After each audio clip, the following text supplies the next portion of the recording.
Well, if you look at what Bishop Kuka said, he says the work in progress.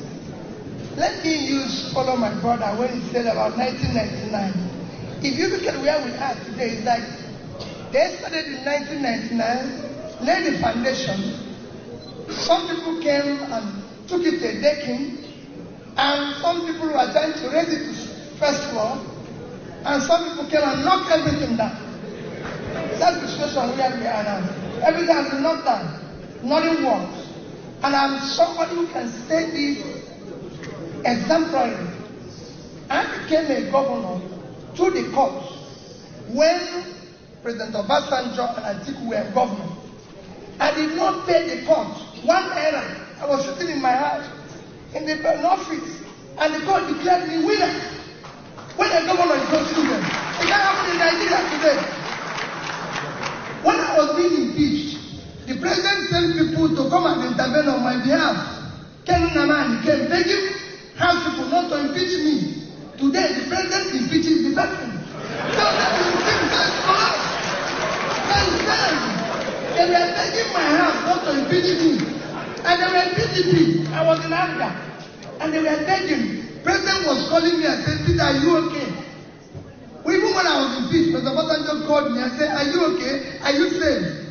When I go back from the court, when court eventually declared me under Anambra, President Yaradua called my phone in London and said, congrats. I said, President, I can't come back because, if I come back, these people, he said, tell me the flight in which you're coming back. And I told him, when I came in the first time, military people came to receive me at the airport. I couldn't believe it. I took me straight to him. Now the president will ask me not to come back here again. So it's failed. Let's not talk about it. Let's talk about how you are going to do it. It's the last.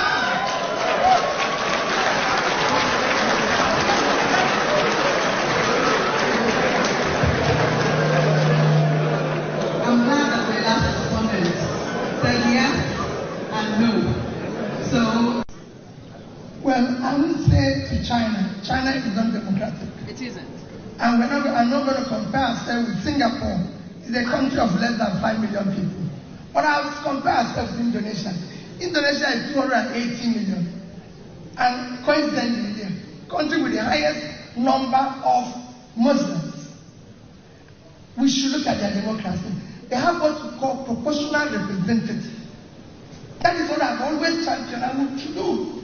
You cannot have, let me even go back, no country in the past 3 years conducted elections had less than 30% of registered voters participate in the election, and they held it. Everyone was go and check from South Africa to Mexico to Indonesia.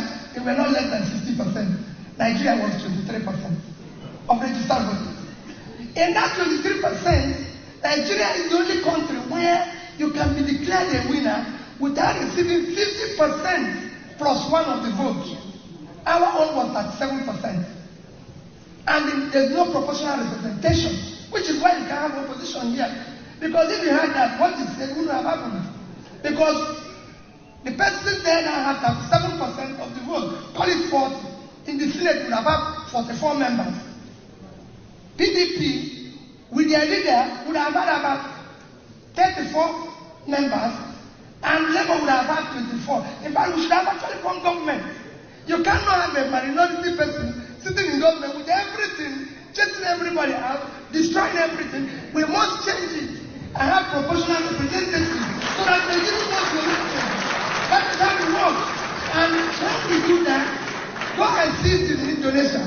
In Indonesia, the president's party is not the leading party in the parliament, but they have proportional representation, which brings proper checks and balances. Like he said, it's the operators. That's why I said it's failing. His argument show that it's failing. Because the operators now have failed it. That is when we go back, it is failing.